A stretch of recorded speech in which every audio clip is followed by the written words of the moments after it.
Bago natin simulan ang kwentong ito, shoutout ko muna yung mga bago kong warrior members na sina Ana M, Prince Noel, Asher Pacomios, Maidenel Bulawan, at si Chris Herosa. Maraming salamat po sa inyo. Simulan na natin to. Ang kwentong ito ay hango sa totoong buhay. Karanasan ito ng isa sa mga member ko, si Mark Briola. Taong 2015, Haniway, Iloilo.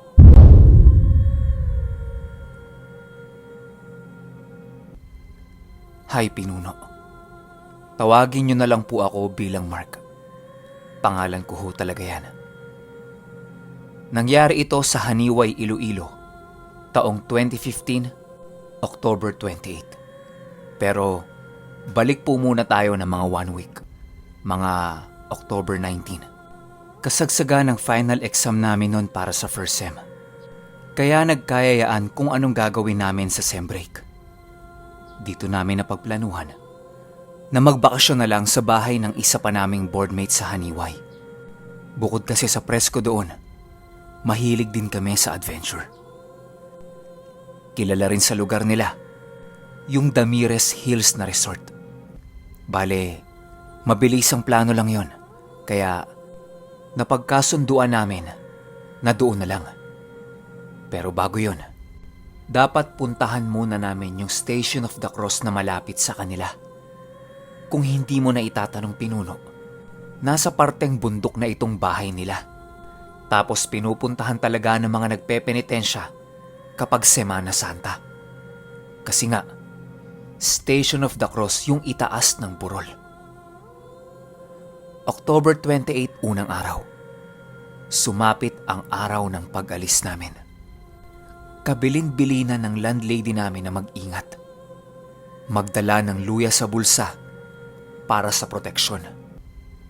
Wika pa nito, delikado ang lugar na pupuntahan namin. Hindi lang dahil sa mga NPA, kung hindi rin dahil sa mahiwaga ang Haniway. May sinabi siya sa amin na isang bagay. Yun yung kung may makikita kaming gintong usa, maswerte kami. Usap-usapan kasi sa Haniway na may nagpapakitang gintong usa malapit sa mismong lugar sa Station of the Cross. Pero hinayaan na lang namin yung kwento niya. Mas inintindi namin yung bili nito na magdala kami ng luya. Agad naman namin tong sinunod. Wala namang mawawala kung susundin, di ba? Tsaka, ano ba naman yung maliit na luya sa bulsa mo? Hindi naman magpapabigat sa dalahin namin yon. Ito nga pala kami, Pinuno. Ako, si Zyla, Darling, Alog, Nene, Ambok, Inday, Edsel, Nong Regan, yung may bahay sa Haniway. At syempre, ang magiging guide namin sa galaan, si Nong Ryan. Konting background lang kay Nong Ryan. Kilala si Nong Ryan na choir at member din siya ng simbahan.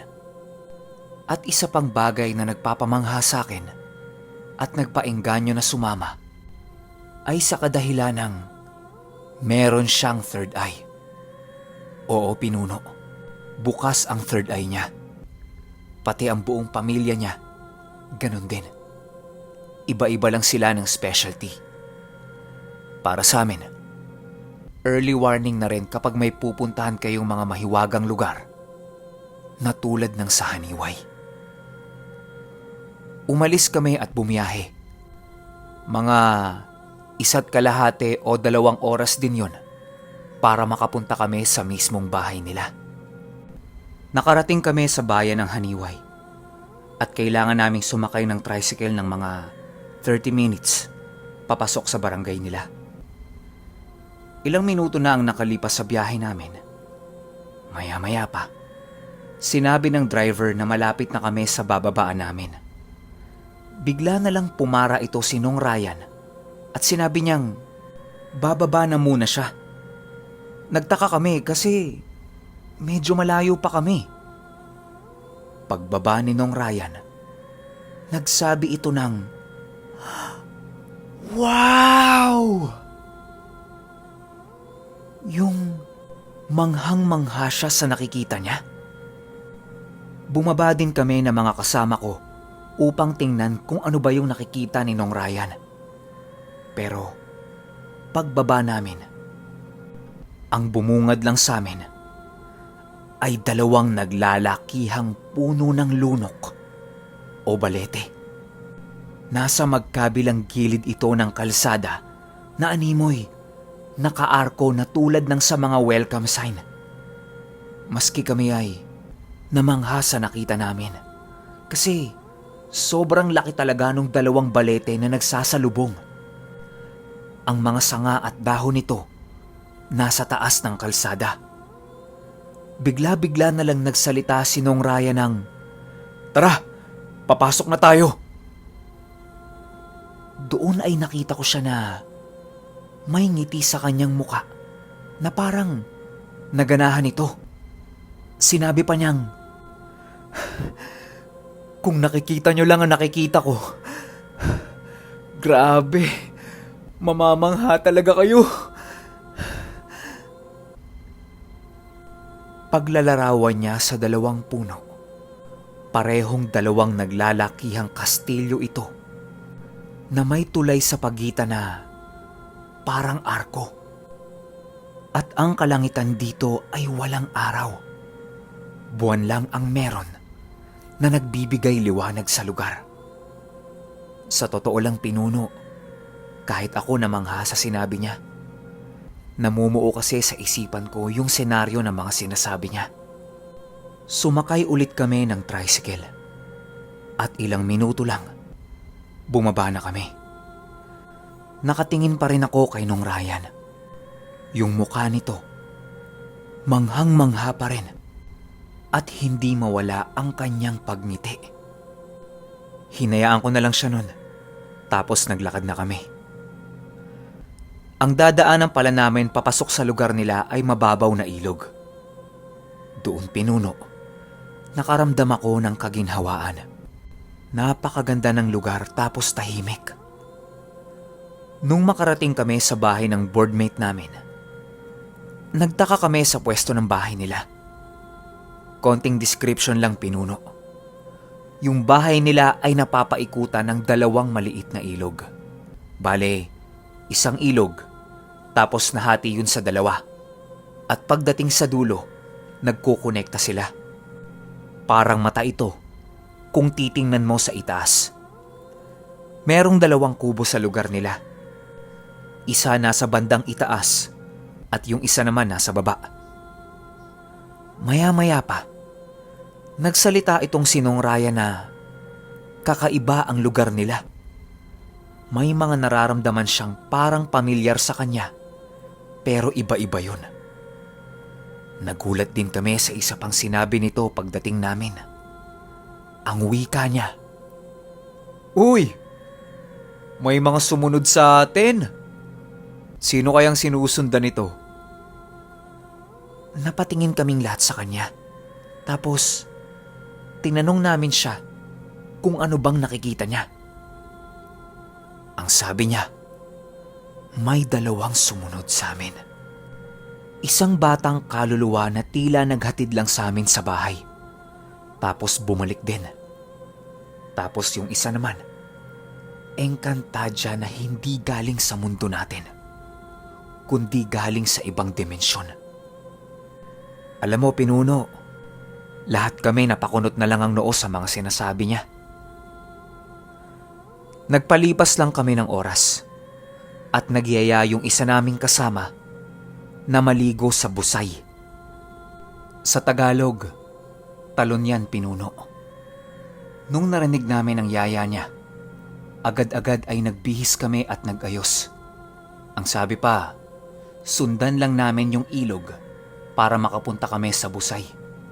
Nasa dulo lang yon ang ilog, kaya hindi kami maliligaw. Pagdating namin sa dulo, nakita nga namin yung talon. Agad-agad ay naligo kami. Mga 1 oras din kami doon. Tapos nagkayayaan na kaagad umuwi. Nananghalian lang kami. Tapos gala na naman. Nagyaya silang umakyat ng Station of the Cross. Wala naman kasi kaming ibang gagawin eh. Sumang-ayon naman ng lahat. Kaya umakyat kami. Habang naglalakad kami, kumukuha-kuha kami ng mga pictures. Kuha dito, kuha doon, pero tahimik kami. Sinabayan ko si Nong Ryan maglakad. Dala ng kakulitan ko. Tinanong ko siya kung sino ba yung sinundan ng engkanto. Ang sabi niya, wag ko na lang isipin yun. Nagpatuloy kami ni Nong Ryan sa paglalakad. Nang bigla itong nataranta at tila ba may sinisilip ito sa kabilang burol. Nagtaka ko. Tinanong ko siya kung ano ba yung tinitingnan niya. Sumagot siya ng, "Wow! Grabe! Ang laki!" Ako naman, walang nakikita. Ang sabi pa nito, bihira magpakita pero nasa kabila lang siya oh. Ako naman nagtanong ulit. Nong? Ano ba yun? Sumagot ito ng, yung gintong usa. Paglalarawan niya dito, mas malaki pa ito ng 2 beses kesa sa kabayo. Alam mo, Pinuno, grabeng kilabot ang naramdaman ko nung mga oras na yon. Kasi hindi naman namin siya nasabihan tungkol sa gintong usa at wala din siyang alam dito. Pero siya pa yung nakakita sa grupo namin. Ilang saglit lang at sinabi ni Nong Ryan na wala na yung usa. Kaya dumiretso kami ulit sa paglalakad. Kaming 2 na lang ni Nong Ryan ang huli sa paglalakad. Kaya alam naming lahat na kami-kami lang yung umaakyat at wala nang iba pa. Pagdating namin sa cross, napakaganda ng tanawin. Maihahalin tulad ko ito sa Palace in the Sky sa Tagaytay. Pero mas marami nga lang ang bundok dito. Nagpalipas lang kami ng 1 oras, tapos bumaba na rin kami. Nung makarating kami sa bahay, agad na nagkatay sila ng kambing para sa aming hapunan. Mga 5:00 na yon ng hapon. At dahil pagod ang lahat, nagpasya silang maligo ulit para presko. Nauna noon si Nong Ryan na maligo. Madilim ang banyo gawa ng wala itong ilaw. Nakapila ako noon kasi akong susunod na maliligo. Nung patapos na si Nong Ryan, narinig ko sa labas ng pintuan na meron itong kinakausap sa loob. Ang sabi niya, "Oh, dito ka lang ha. Hindi na ako pupunta dyan sa gilid. Baka kasi mabasa ka eh." Dala ng pagtataka, lumapit ako sa banyo para makinig. Kaso lang, sakto namang lumabas na ng banyo nun si Nong Ryan. Ang sabi ko, "Nong Ryan, may kausap ka ulit?" "Sino?" Ang sabi niya, "May unding kasi sa loob. Ando doon sa may gilid oh. Magtabi-tabi kayo ha. Baka mamaya, mabasa niyo yan." Tumatawa-tawa pa siya habang tinuturo yung gilid ng banyo. Paglalarawan niya sa itsura nito, merong 2 malaking mata, maliit na parang bata, at saksakan ito ng pangit. Dahil sa mga narinig ko, hindi na lang ako naligo. Natakot ako eh. Nagpunas na lang ako sa gilid ng banyo. At sinabi ko nung mga oras na yun na patay na. Nagsisimula na. 8:00 ng gabi nung matapos kaming maghapunan. Nakita namin na may tinitira ng airgun itong kuya ng boardmate namin. Nasa madilim na parte yun ng ilog. Kami naman nagtataka kasi wala namang kaming makita. Pero yung kuya niya, sige lang sa pagtira. Sinabi nito sa amin na maraming aso sa paligid. Sa isip-isip ko, paano maraming aso? Yung dinaanan namin, wala kaming nakitang aso. Ni tumahol nga wala eh. Pero naririnig namin na may mga tinatamaan nga ito. Tapos may mga biglang tumatakbo. Hindi lang isa. Marami ang nagtatakbuhan sa paligid namin. Mga 11:00 ng gabi nag-iinuman kami. Ako, Nong Ryan, Ambok, Edsel at si Alog. Nakapwesto kami sa kubo sa taas. Ang daanan paakyat sa kubo ay medyo matarik na padaustos. Nasa loob kami noon ng kubo. Tapos si Nong Ryan nakaupo sa tapat ng pintuan. Bale, nasa likod niya yung pinto. Nakailang ikot na ng shot nun. Nagtatawanan na kami. Nang biglang tumayo si Nong Ryan at napasandal siya sa magkabilang gilid ng pinto. Nagulat kaming lahat kasi ang lakas ng puwersa ng pagkakasandal niya sa pinto. Umuga yung kubo nun. Tinanong namin siya kung ayos lang ba siya. Sabay nagtawanan kami. Natigil kami sa pagtawa nung seryosong nagsalita siya ng, "Buisit na tikbalang yun! Bigla na lang akong hinila. Buti na lang nasandal ko yung siko ko. Kung hindi, gugulong ako pababa ng kubo." Nanahimik kaming lahat. Nung nakita ni Nong Ryan yung reaksyon namin, bigla na lang itong tumawa ng malakas. Malamang, ginawa niya yon para mawala yung takot namin. Isang tanduay lang na long neck ang naubos namin nun. Tapos nagtanong si Nong Ryan ng, "Ano? Balik tayo sa busay ng 12:00?" Nagpintig ang tenga ko nun.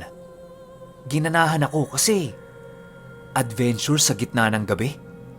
Bakit hindi, di ba? 12 midnight. Ako, si Ambok, Alog, Zyla, Darling, Nene, Edsel, at si Nong Ryan. Kami lang ang pumunta sa busay. Nung una, okay na okay pa kami. Excited kaming lahat. Pero habang papalapit kami ng papalapit, paiba ng paiba yung nararamdaman namin. Aaminin ko, Pinuno, sobrang tahimik ng paligid namin. Ni hangin na umiihip, wala kaming naririnig. Kahit yung ilog, sobrang tahimik. Kinakabahan na ako. Nasa unahan si Nong Ryan nun. Siya yung sinundan namin. Nang makarating kami sa busay, yung mga dala naming flashlight, namamatay-matay sa hindi malamang dahilan. Agad-agad nagsabi si Nong Ryan na, "Bumalik na tayo. Hindi na maganda ang nararamdaman ko." Kami naman naglakad kaagad pabalik sa bahay. Nasa hulihan nun si Nong Ryan at ako naman nasa third to the last. Hindi ko alam pero pakiramdam ko nung mga oras na yon, sobrang bigat. Nagsalita pa si Nong Ryan ng, "Maglakad lang kayo. Huwag kayong titigil at huwag na huwag kayong lilingon sa likuran ninyo." Lahat kami ay nagmamadali. Pero kahit anong bilis namin, parang ang bagal-bagal naming maglakad. Sa totoo lang, Pinuno, mas natagalan kami sa paglalakad pabalik kesa sa papunta. Hindi ba dapat mas mabilis kayong maglakad kapag pabalik na. Pero hindi ganon yung nangyari sa amin. Nakarating na lang kami sa bahay nang hindi namin namamalayan. Pero hindi pa doon natatapos ang gabi namin. October 29, mag-aalas 3 ng madaling araw. Hindi ko alam kung anong trip namin nun. Pero nagdesisyon kami na gumawa ng ritual. Tumawag ng kung ano-anong nasa paligid namin gamit ang David Star. Pinuno. Wala kaming kadala-dala sa naramdaman namin sa busay. Kaya ito naman ang ginawa namin. Nung una, tuwang-tuwa pa kami. Nag-drawing kami ng David Star sa cellphone. Tapos umupo kami paikot habang nasa gitna yung cellphone ko. Naghawak-hawak kami ng mga kamay at sinimulan na ni Nong Ryan ang dasal. Inuulit-ulit namin yung sinasabi niya habang nakapikit kaming lahat. Maya-maya pa, bigla na lang akong nakaramdam na parang humihina yung mga sinasabi nila. Tapos naririnig ko na yung nasa mga horror movies, yung may nagsasalita ng mabilis na hindi maintindihan, yung parang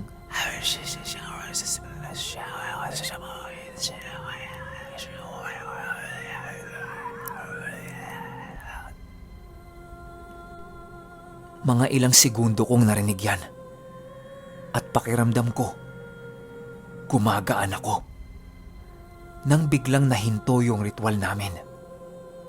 Napadilat na lang ako kasi narinig ko silang nagtatawanan. Si Arlog kasi, umutot. Kaya nasira yung konsentrasyon namin. Kaya hinayaan na lang namin. Pagtingin ko sa orasan, alas 4 na ng madaling araw. Hindi ko maintindihan kung paanong bumilis ng ganun yung oras. Sandaling-sandali lang naman kaming umupo. Pero isang oras na pala ang nakalipas. Nagpasya na lang kami na matulog nun. Kasi bukas ng tanghali, pupunta na kami ng resort. Makalipas ang ilang oras, tansya ko mga 8 or 9 a.m. na nun. Kumuha muna kami ng group picture, nag-ayos, at umalis na papunta ng resort. Bigla na lang nagsalita si Nong Ryan ng, "Oh, ihahatid mo ulit kami?" Napailing na lang kami kasi alam namin na yung batang kaluluwa yun na sumundo sa amin. Nung nasa biyahe na kami, napadaan kami ulit doon sa lunok na nakaarko. Bumaba ulit doon si Nong Ryan at tila ba nagbigay pa sa salamat ito. Makalipas lang ang ilang segundo, sumakay na ulit ito sa tricycle. Sa totoo lang, wala namang nangyaring kung ano nung araw na yon. Overnight sa resort, kwentuhan, tapos tulog. October 30, 9 a.m. Umuwi na kami. Naalala ko pa, nagdrama nun si Edsel. Kasi sa next sem, sa Antique na siya mag-aaral. October 31.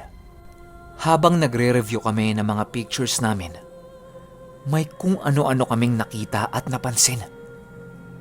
Sa maniwala ka o hindi, Pinuno, may mga sumama sa picture namin. Hindi ko lang alam kung bunga lang ba ng imahinasyon namin o talagang may sumama. Una yung kay Nene. May batang sumama sa kuha niya. Sumama yon habang paakyat kami sa Station of the Cross. Alam naming wala kaming ibang kasama nun. Ang pinagtataka namin, masyadong mababa yung damo. Ni hindi nga aabot sa tuhod mo yung taas eh. Pero may batang nakasilip at animoy nakasunod kay Nene. Pangalawa, mga pulang mata sa talahib. At yung pangatlo ay yung may sumama sa group picture namin sa pagitan ko at ni Darling na babae. Hindi ko alam kung imahinasyon lang ba ito o kung ano. Kinagabihan nagplano si Nong Raya na mag-ghost hunting. Kasi nga, Halloween eh. Hindi naman natuloy yun. Pero sinabihan niya ako na kung gusto kong makipag-usap sa espiritu, may madaling paraan para dyan. Ang sabi niya, maghanap lang ako ng tahimik na lugar. Ipikit ang mga mata mo. Mag-concentrate at mag-meditate ka hanggang sa hindi mo na maririnig yung mga bagay na nasa paligid mo. Kapag ganun na ang nararamdaman mo, sambitin mo lang yung mga salitang, kung may gustong magparamdam sa akin, magparamdam ka. Sabihin mo yan ng ilang ulit. Nung gabi ding yun, nagtapat si Nong Raya na ako talaga yung sinusundan ng engkanto. Masyado raw kasi akong tahimik at hindi palamura. Kaya nagustuhan ako ng engkanto. Paglalarawan pa ni Nong Ryan, napakatangkad ng engkantadang ito. Ang kasuotan nito ay gawa sa animoy ugat ng puno at balat ng kahoy na parang baging. Mahaba ang itim na buhok, malaki ang dalawang mata, at meron itong malaking butas sa gitna ng noo. Pero maaakit ka pa rin dito dahil sa taglay nitong kagandahan. Ayon pa sa kanya, kung sakasakaling natuloy ang ritual namin, malamang sa malamang, wala na ako dito. May pangalan pa ito dahil nagpakilala sa kanya. Larkia o Larkia. Pero hindi naman ako nito susundan. Hanggang doon lang ito sa Haniway. Hindi niya ako masusundan sa Iloilo City. November 2. Walang katao-tao noon sa boarding house. Wala rin si Nong Ryan, kaya wala ako makausap. Hindi din naman ako nakauwi dahil kinabukasan magpapa-enroll ako. Bigla ko na lang naalala yung sinabi ni Nong Ryan nun. Yung kung paano kakausap ng kaluluwa. Dala ng pagkaburyo, sinubukan ko yung sinabi sa akin ni Nong Ryan. Lumabas ako sa boarding house at umupo sa mahabang kahoy. Doon ay pinikit ko ang mga mata ko. Nag-concentrate ako at nag-meditate. Hanggang sa hindi ko na marinig yung mga nangyayari sa paligid ko. Narinig ko yung matinis na tunog na parang flatline sa ospital. Ayun na, nasa isip ko nung mga oras na yon. Kung may gustong magparamdam dyan, magparamdam ka. Ilang beses ko yang paulit-ulit na iniisip. Narinig ko na naman yung mga naririnig ko sa horror movies. Yung mabilis na bulong na parang pang-exorcist. Maya-maya pa, tumahimik na naman. Pero may narinig akong bumulong sa kaliwang tenga ko na lalaki. Ang sabi niya, "Mark." Agad akong napadila tapos tumingin ako sa gilid. Walang katao-tao. Ako lang mag-isa ang nasa labas ng boarding house. Hinanap ko kung saan pwedeng manggaling yung boses ng lalaki. At nung hindi ko makita, umakyat na lang ako sa boarding house. Tapos nagkulong ako sa kwarto habang iniisip ko kung ano bang pinaggagawa ko sa buhay ko. Yan lang po, Pinuno. Ang masasabi ko lang kahit na may kasama kayong may third eye, hindi ibig sabihin nun ay delikado na kayo. Bagkus, magsisilbi pa itong early warning sign sa mga pwedeng mangyari sa inyo. Sad to say, Pinuno, pero yung picture ni Nene na may batang anino, hindi ko na mahanap. Dalawa na lang yung picture na nakita ko. Yung group picture namin nung umaga at yung picture namin na may nakuhang mata nung pumunta kami sa Busay. Yan yung mga karanasan na hinding-hindi namin malilimutan nung pumunta kami sa Haniway.